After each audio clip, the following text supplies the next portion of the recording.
One nation one election. ये one nation one election concept क्या है? एक देश के लिए एक चुनाव की हमें आवश्यकता क्यों है? क्या इससे कोई लाभ होगा? क्या इससे हमें कोई बेनिफिट मिलेगा? क्या इससे कुछ बदलेगा देश में? बिल्कुल बदलेगा। अगर वन नेशन वन इलेक्शन के कॉन्सेप्ट को आप ठीक से समझिए तो ये आपको बहुत सारी बेसिक फीचर्स और बेसिक चीज़ें बताते हुए दिखता है। ये पहले आपको ये बताता है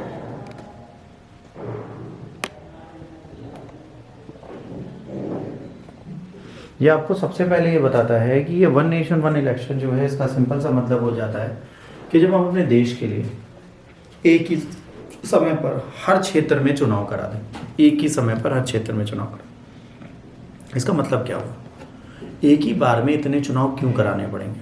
तो कभी आप ऑब्जर्व करिए, जब भी चुनाव आता है राज्यों का, तो उस समय केंद्र सरकार उस राज्य में विकासात्मक कार्यों की घोषणा नहीं कर सकती। 3 से 4 महीने वहाँ के लिए कुछ कर नहीं सकते। एक घोषणा जो वो कर रही है वो अन्य राज्यों के लिए कर सकती है, उस राज्य के लिए नहीं कर सकती। ऐसे 26 राज्य 28 राज्यों में चुनाव अगर हो रहा है, मतलब उनके 5 साल के कार्यकाल में 24-25 राज्यों में तो हो ही जाता है। तो मान लीजिए 28 के 28 राज्यों में, चलो मान लेते हैं, अगर चुनाव हो रहा है किसी कारण से और 5 सालों में, और हर जगह 90-90 दिन जा रहे हैं, तो 900 900 1800 2700 2800 दिन उनके बर्बाद हो गए।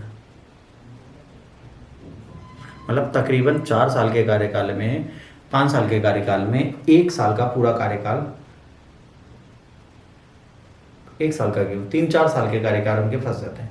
तो फ़ायदा क्या है? हर साल अगर 3 महीने के इलेक्शन हो रहे हैं कहीं, फिर किसी राज्य में हो रहे हैं, तो क्या होता है, चुनाव के चक्कर में केंद्र सरकार राज्यों के साथ विकासात्मक प्रक्रिया नहीं बना पाती। दूसरा, अगर केंद्र सरकार और राज्य सरकार दोनों बिल्कुल अलग तरीके के वहाँ पे गठित है, मतलब वहाँ की जो केंद्र सरकार है वो अलग है, वहाँ की जो राज्य सरकार है वो अलग है, तो केंद्र सरकार और राज्य सरकार की मनोभाव अलग होते हैं, तो वहाँ के जो वोटर हैं वो राइट कैंडिडेट को राइट समय पे वोट नहीं दे पाते।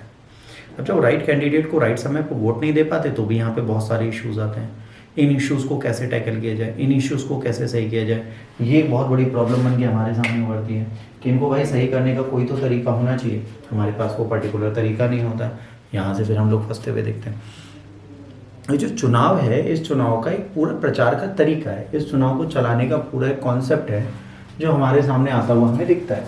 अगर इस कॉन्सेप्ट को हम सीरियसली ले लें तो शायद हम कुछ अच्छा कर पाएँ, बट इसको सीरियसली हम कब ले सकते हैं, इनको हम सीरियस कब मान सकते हैं? इनको हम सीरियस तब मान सकते हैं जब हम इनको अपने अकॉर्डिंग चलाना स्टार्ट करें। हम इनको अपने अकॉर्डिंग कैसे चलाएंगे?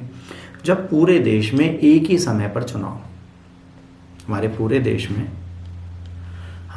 देश में एक ही जगह पर अगर चुनाव होगा तो हमें बेनिफिट होगा। जैसे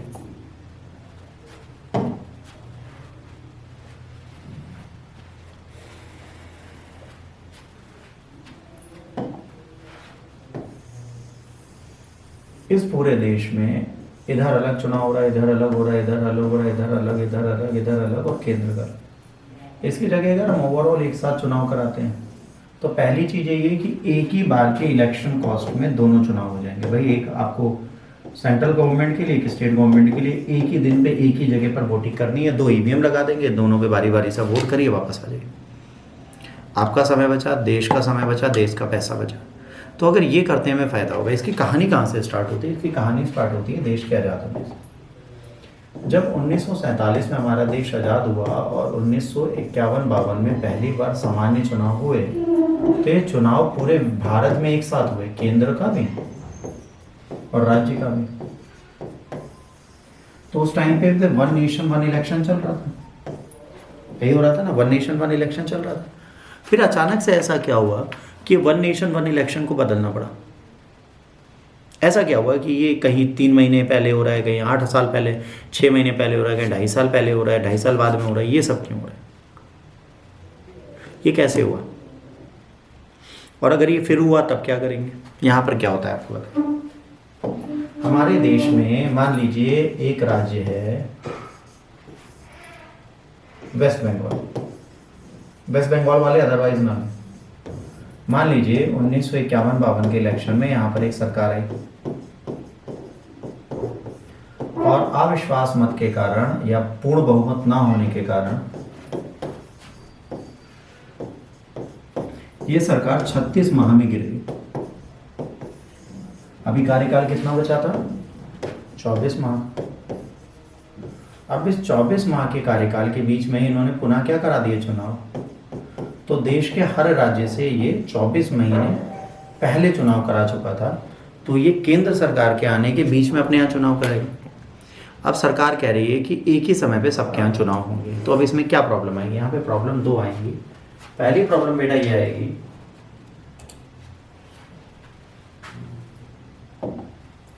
कि मान लीजिए किसी राज्य का 2 साल का कार्यकाल या 6 महीने का कार्यकाल बचा है, तो जो नई सरकार चुनी जाएगी वो सरकार सिर्फ इतने समय के लिए ही चुनी जाएगी, इतने ही समय के लिए चुनी जाएगी, इससे ज़्यादा के लिए नहीं। जैसे मान लीजिए यूएसए में अगर प्रेसिडेंट ऑफ अमेरिका मर जाते हैं, प्रेसिडेंट ऑफ यूएसए मरते हैं, तो जो वाइस प्रेसिडेंट है वो प्रेसिडेंट की कार्यभार तभी तक संभालेगा जब तक इनका कार्यभार बचा है 4 साल में। वैसे ही भारत में अगर किसी राज्य में किसी कारणवश साइमल्टेनियस इलेक्शन के बाद किसी कारण से वहाँ की सरकार गिरती है, तो उस राज्य को क्या करना पड़ेगा, उस राज्य को उस समय तक के लिए वहाँ पर चुनाव नहीं कराने, और अगर कराने हैं तो जितना समय बचा है 6 महीने, 12 महीने, 18 महीने, 24 महीने, 36 महीने, उतने दिनों के लिए ही वो सरकार जीत के आएगी। तो ये 5 साल वाला कॉन्सेप्ट खत्म हो जाएगा। तो कई सारे पर्टिकुलर चैलेंज हैं, इसके बिल को पास करने की कोशिश की गई जिसमें 2/3 मेजोरिटी बीजेपी को इस बार नहीं मिली 1 नेशन 1 इलेक्शन पे। अभी यूनिफॉर्म सिविल कोड के लिए भी उन्होंने अपनी बात रखी। तो ये 2 ऐसे मुद्दे थे जिस पर इनका कार्य प्रॉपर चलते हुए नहीं दिखा और इनको बहुत ज़्यादा समस्याओं का सामना करना पड़ा। तो यहाँ पर जब आप जाएंगे तो यहाँ पर इन्होंने क्या किया, इन्होंने जब इस चीज़ को रखा तो 1 नेशन 1 इलेक्शन के लिए जब ये गए तो इसके लिए वोटिंग हुई, है ना। पक्ष में गए 269 और विरोध में 298। अब समझो 269 और 298, तो 269 फेवर में 198 अगेंस्ट में, तो भाई 50% भी इनको मेजोरिटी नहीं मिली। जब इनको मेजोरिटी नहीं मिली इस काम को कर नहीं सकते। अब भारत में लोकतंत्र में कई चीज़ें होती हैं अगर आप देखें, है ना, जिसमें प्रत्येक अपना चुनाव चक्र है। सदस्यों को चुनने के लिए आम चुनाव होते हैं, विधायकों के लिए राज्य में चुनाव होते हैं, ग्रामीणों में या शहरों में परिषद के चुनाव होते हैं, और जब कोई मर जाता है तो उपचुनाव होते हैं। अब जब ये सारी चीज़ें होती है तो यहाँ पे प्रॉब्लम क्या आएगी, यहाँ पर प्रॉब्लम ये आती है बेटा कि जब हम चुनाव बार बार कराते हैं, चुनाव कराते हैं तो यहाँ पर सबसे बड़ी प्रॉब्लम क्या आती है, चुनाव 5 साल में होते हैं लेकिन अलग अलग समय पर। सरकार को अब इन्हें एक साथ करने का प्रयास करना है। सरकार क्या कह रही है, हम इनको एक साथ लाएंगे तो हमें ज़्यादा बेनिफिट मिलेगा। तो इसके लिए मार्च में, इसी साल मार्च में एक कमेटी बनाई गई थी जो हमारे भूतपूर्व राष्ट्रपति हैं रामनाथ कोविंद, उनकी अगुवाई में। इन्होंने 18,626 पन्नों की एक रिपोर्ट दी। कितने की? 18,626 पन्नों की एक रिपोर्ट दी, और इन्होंने कहा 7 कराने का प्रस्ताव है और 100 दिनों के भीतर ही एक स्थानीय निकाय चुनाव कराने की सिफारिश हुई।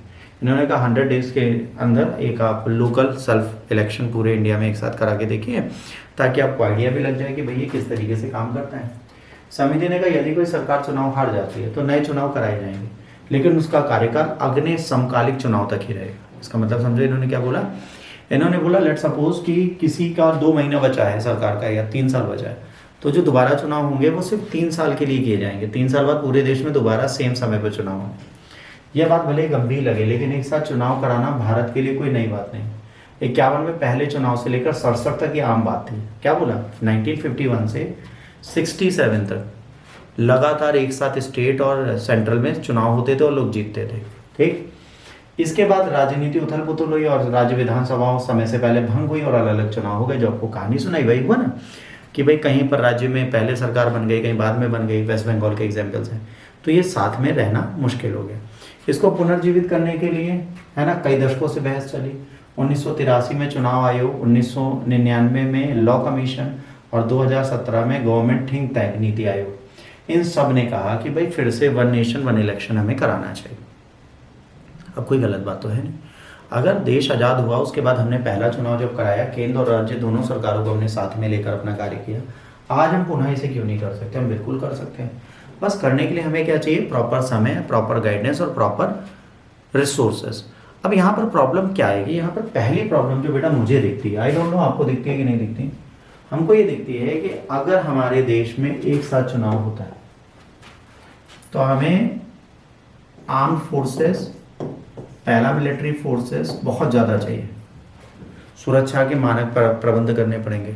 और इस समय अगर कोई अंतर्राष्ट्रीय खतरा आ गया तब हम क्या करेंगे, पहला इशू हमारे साथ ही आता है कि कोई अंतर्राष्ट्रीय इश्यूज आ गए या सिचुएशंस आ गई, तब हम उसको कैसे टैकल करेंगे, इस चीज़ का हमें कोई ज्ञान नहीं है। तो यहाँ पर पहले हमें कोशिश क्या करनी चाहिए, पहले हम अपनी सिक्योरिटी पे ध्यान दें। अगर पूरे देश में चुनाव हो रहा है तो कोई स्टेट गवर्नमेंट में भी सरकार नहीं है, यहाँ पर भी इलेक्शन कमीशन रूल कर रहा है एडमिनिस्ट्रेटिव ऑफिसर्स के साथ। सेंट्रल गवर्नमेंट में भी कोई गवर्नमेंट नहीं है, ये भी एडमिनिस्ट्रेटिव रूल कर रहा है, चीफ इलेक्शन कमीशन। तो ये इलेक्शन कमीशन अगर हर जगह रूल कर रहा है और इस टाइम पे कोई इमरजेंसी आ गई, तब हम क्या करेंगे, तब हमारे साथ क्या होगा, इसका भी जवाब हमारे पास नहीं है। ठीक, इसके बाद क्या होता है, अब एक साथ चुनाव में लागत कम होगी, पहली चीज। संस्था फॉर मीडिया स्टडीज के अनुसार 2019 में आम चुनावों में 600 बिलियन रुपया खर्च हुआ, है ना, और ये बहुत ज़्यादा होता है। उस समय दुनिया का सबसे महंगा चुनाव बन गया था। हालांकि आलोचकों का तथ्य है लागत कम करना उल्टा भी बढ़ सकता है। 900 मिलियन पात्र मतदाताओं के साथ, ठीक है, जब आपको इलेक्ट्रॉनिक वोटिंग मशीन चाहिए होंगी, सुरक्षा बल चाहिए होगा, योजनाएं बनानी पड़ेंगी, तब प्रॉब्लम होगी। भारत में पहले आम चुनाव और राज्य चुनाव के लिए 45 अरब रुपए खर्च करता है। कहा गया भारत आज की डेट में कितना खर्च करता है, 45 अरब, 4500 CR रुपीज़ हम खर्च कर देते हैं। ठीक, अब यहाँ पर है, रिपोर्ट में कहा गया अगर एक साथ चुनाव कराए जाएंगे तो ये चीज़ें और बदल जाएंगी। पार्टी चुनाव के लिए एक पर्ची निकलती है, मशीनों को हर 15 साल में बदलने की ज़रूरत होगी। मुख्य चुनाव एयर कुरैशी ने कहा उच्च लागत बहुत ज़्यादा होगी। रामनाथ कोविंद की रिपोर्ट में इस पर ध्यान दिया जाना चाहिए। जाहिर सी बात है, अगर हमें चुनाव का खर्चा कम करना है तो चुनाव का खर्चा इससे कम नहीं होगा, इससे बढ़ेगा। अब यहाँ पे बहुत सारे चैलेंजेस हैं। वो चैलेंजेस क्या हैं, एक साथ जब चुनाव कराएंगे तो बहुत सारे आर्टिकल्स हैं जिसमें हमें चेंजेस लाने पड़ेंगे, है ना। अब जैसे कुछ चेंजेस क्या हैं, भारत के 28 राज्य हैं और यहाँ पर कई ऐसे हैं जहाँ पर विधानसभाओं में कम से कम आधे जो हैं वहाँ पे है ही नहीं। अब यद्यपि भाजपा के नेतृत्व और गठबंधन में साधारण बहुमत प्राप्त ऐसे संसाधनों के लिए बहुत ज़्यादा नहीं है, 2/3 बहुमत का अभाव है। अब जाहिर सी बात है, आज हमारे पास क्या है, बहुत ज़्यादा बहुमत नहीं है, तो अगर इसको हमें पारित करना है तो अन्य पार्टियों के साथ मिलना पड़ेगा। फुल मेजोरिटी नहीं मिलेगी तो सरकार इसको पारित ही नहीं कर सकती। इन्होंने कहा दक्षिण अफ्रीका, स्वीडन, इंडोनेशिया जैसे देशों में ऑलरेडी ये चल रहा है। सितंबर में कैबिनेट के चुनाव कराने की मंजूरी दी थी, है ना, और कोशिश की गई कि इसको आगे बढ़ाया जाए। अर्जुन राम मेघवाल ने सदन में विधेयक पेश किया, है ना। संवैधानिक संशोधन है जिसमें दूसरे विधेयक में दिल्ली, पौंडीचेरी, जम्मू कश्मीर विधानसभा चुनाव को आम चुनाव कार्यक्रम के साथ जोड़ा जाए। अभी किसको नहीं जोड़ा गया, दिल्ली, पुडुचेरी और जम्मू कश्मीर। सरकार ने कहा इन विधेयकों को संसदीय समिति को भेजने तथा आम सहमति बनाने के लिए राजनीतिक दलों से परामर्श करने के लिए तैयार। इसने कहा अगर आम दल, बाकी जनताएं और बाकी सरकारें भी हमारे साथ बैठती हैं, बाकी पार्टी भी हमारे साथ बैठती हैं और बात करती है कि भाई हमें कैसे करना है तो हम करेंगे। प्रस्ताव का समर्थन कौन कर रहा है, कौन विरोध कर रहा है। इसमें 47 दलों ने प्रकृतियाँ दी है, जिसमें से 32 एक साथ चुनाव कराने और 15 इसके अपोजिट बैठे। अधिकांश समर्थक भाजपा के समूह की मित्र दल है। समय लागत संसाधन की बचत का हवाला दिया, है ना।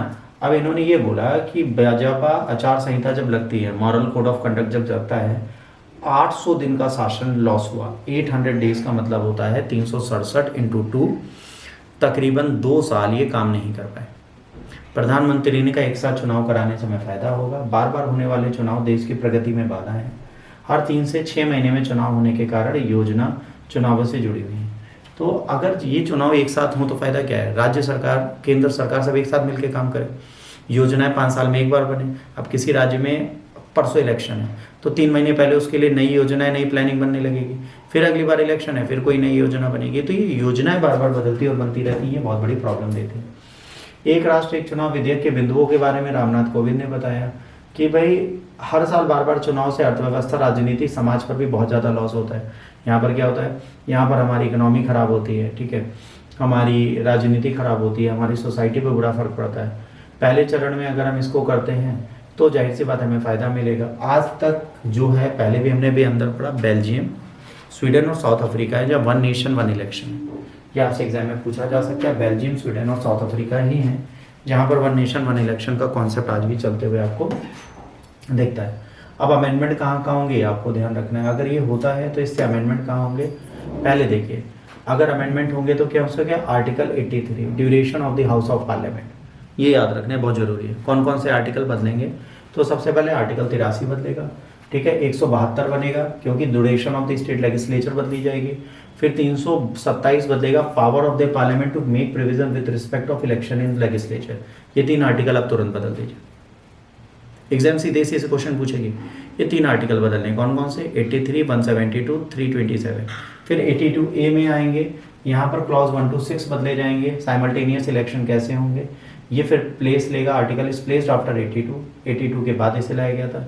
अब प्रोविजन 82A के क्या है उसके बारे में होगा कि नोटिफाई किया जाएगा चेंजेस पहले सिटिंग जब लोकसभा की होगी जनरल इलेक्शन में, टेन्योर का टेल किया जाएगा 82A के तहत। इलेक्शन कमीशन ऑफ इंडिया जो है वो जनरल इलेक्शन किस प्रकार से कराता है इसकी चीज़ें बदलेंगी लेजिस्लेटिव असेंबली के साथ। इलेक्शन कमीशन की डेफिनेशन भी बदलेगी 82A(4) के तहत। ये सारी चीज़ें बदल जाएंगी इमीडिएटली जैसे ही हम वन नेशन वन इलेक्शन की बात करेंगे। इसके बाद exception clause for assembly election जो दिया गया वो भी बदलेगा, पोस्टपोन कर सकता है असेंबली इलेक्शन को, डिटरमाइन कर सकता है इलेक्शन अगर वो जेन्युइन नहीं है, प्रेसिडेंट इशू रेज कर सकता है, ये सब बदल जाएगा। डिफर्ड इलेक्शन होगा तो इसको भी बदलना पड़ेगा, क्योंकि एक चीज़ समझिए, मान लीजिए आज चुनाव हुए, बहुत छोटा सा एग्जाम्पल, और कल हमें पता चला कि यूपी में जो चुनाव हुए तो वो इलीगल थे, तो क्या पूरे देश में दोबारा चुनाव हुए?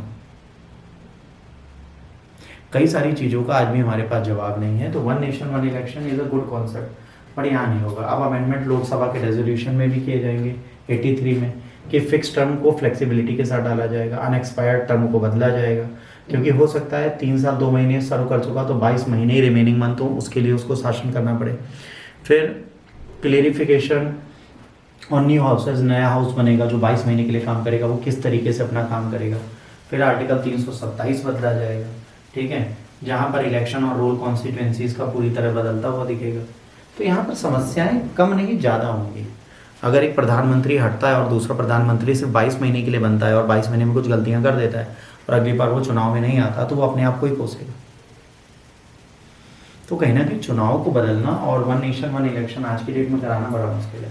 लोकसभा के साथ स्टेट असेंबली में भी सेम किया जाएगा, अनएक्सपायर्ड टर्म प्रोविजन लाया जाएगा।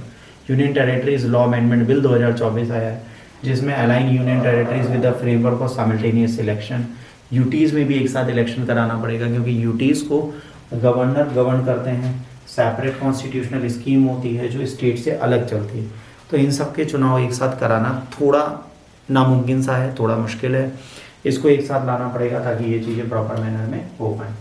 प्रपोज अमेंडमेंट है government of the union territories act 1963, government of national capital territory of Delhi 1991, Jammu and Kashmir reorganisation act of 2019। इन सब में व्यापक रूप से बदलाव लाया जाएगा। यदि इनमें बदलाव हम नहीं लाते तो वन नेशन वन इलेक्शन को हम लागू नहीं कर पाएंगे। सोचिए अगर ये होता है तो हमें संविधान में कितना कुछ बदलना पड़ेगा। इंडियन पॉलिटी में जो आज हम पढ़ाते हैं प्रधानमंत्री 5 साल के लिए होता है, हम पढ़ाएंगे नहीं प्रधानमंत्री 5 साल के लिए होता है, परंतु वन नेशन वन इलेक्शन के चक्कर में अगर 22 मिनट में छोड़ता है तो अनुच्छेद 82 के तहत ये चीज़ें बदलेंगी। तो अब संविधान कितना खतरनाक हो जाएगा, कॉन्स्टिट्यूशन हमें और हैवी मैनर में पढ़ना पड़ेगा। तो दुआ करिए कि आपके एग्जाम देने तक ये चीज़ें ना हो। आपको कांग्रेस को यहाँ पे धन्यवाद बोलना चाहिए कि कांग्रेस आपके लिए अच्छा कार्य कर रही है। कांग्रेस जीती रहे, ऐसे ही लड़ती रहे और वन नेशन वन इलेक्शन आपके सामने ना आए।